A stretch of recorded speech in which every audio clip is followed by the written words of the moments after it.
Hi అండి. Welcome back to my channel. It's me Divya. ఈరోజు video ఏంటంటే చికెన్ కర్రీ అండి, కోడి కూర మన నెల్లూరు స్టైల్లో.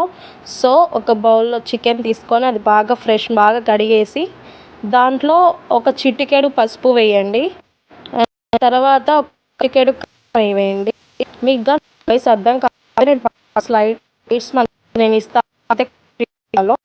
ఒక చిటికెడు కారం వేసినాక దాంట్లో కొంచెం ధనియాల పొడి వేయండి, గరం మసాలా చిటికెడు వేయండి. దాన్ని బాగా మిక్స్ చేసుకున్నాక, ఎందుకు మనం ఫస్ట్ చిటికెడు వేసిన తర్వాత చికెన్ వేసుకోవాలి.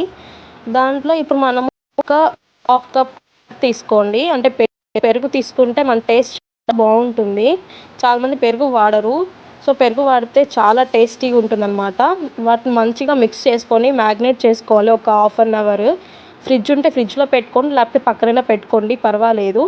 ఒక బాండీలు తీసుకోండి, మంచి బాండీలు చికెన్కి. తర్వాత స్టవ్ వెలిగించినాక మనము ఇప్పుడు దాంట్లో ఒక 4 స్పూన్స్ అనేది మనం ఆయిల్ వేయాలి. నేనైతే 4 స్పూన్స్ వేస్తున్నాను, చూసారా నా గరిటె ఎంత ఉందో. సో దానికి తగ్గట్టు ఒక 4 స్పూన్స్ వేస్తున్నాను.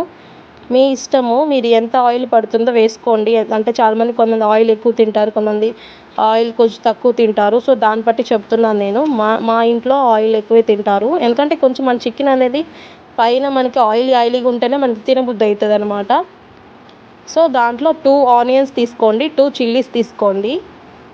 2 చిల్లీస్ ఎందుకంటే మనం ఫస్ట్ చిటికెడు కారం వేసాం కదా, మళ్ళీ మిడిల్ ఆఫ్ ద అంటే కర్రీలో మిడిల్లో మనం మళ్ళీ వేస్తాం కారం అనేది. మేము కారం ఎక్కువ తింటామండి, సో అందుకని వేస్తున్నాము. మీరు కానీ కారం ఎక్కువ తింటే మీరు కూడా ఇట్లాగే వేసుకోండి, మంచిగా బాగుంటుంది రుచిగా. చికెన్కి కారం ఖచ్చితంగా ఉండాలి, ఉంటేనే బాగుంటుంది చికెన్ కర్రీ. సో ఇప్పుడు ఆనియన్స్ బాగా వేగాలండి, అంటే మనకి పింక్ కలర్లో, లైట్ పింక్ కలర్ లాగా వస్తుంది, అంటే దగ్గరగా వస్తుంది అనమాట ఆనియన్స్ అనేవి. సో ఆనియన్స్ దగ్గరగా వస్తే మనకి బాగా అయినట్టు. చాలామంది అట్లాగే వెంటనే చేస్తారు, అప్పుడు మనకి బాగా ఉడకదు. ఇట్లా ఉడకాలండి, చూస్తున్నారు కదా దగ్గరికి రావాలి. దాంట్లో కొంచెం అల్లం పేస్ట్ వేసుకోండి, 1.5 స్పూన్ అట్లా వేసుకోండి. అల్లం పేస్ట్ అనేది ఎక్కువ అంత తినకూడదు.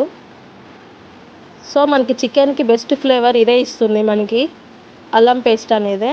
సో మంచిగా కుక్ అయ్యేటట్టు చూసుకోండి అల్లం పేస్ట్ అనేది ఆనియన్స్లో.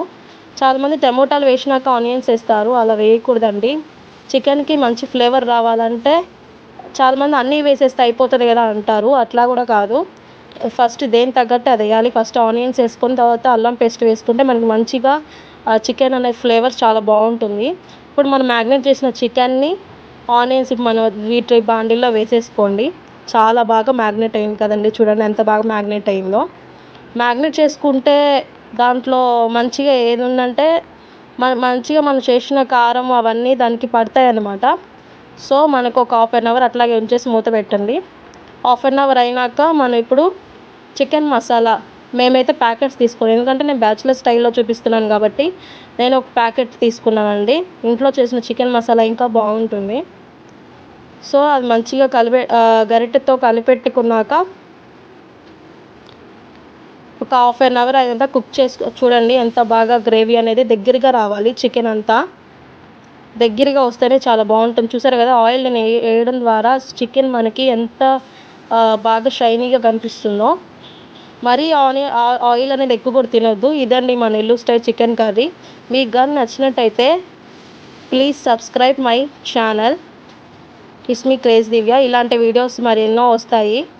కామెంట్ అండ్ షేర్ కూడా చేయండి. Thank you.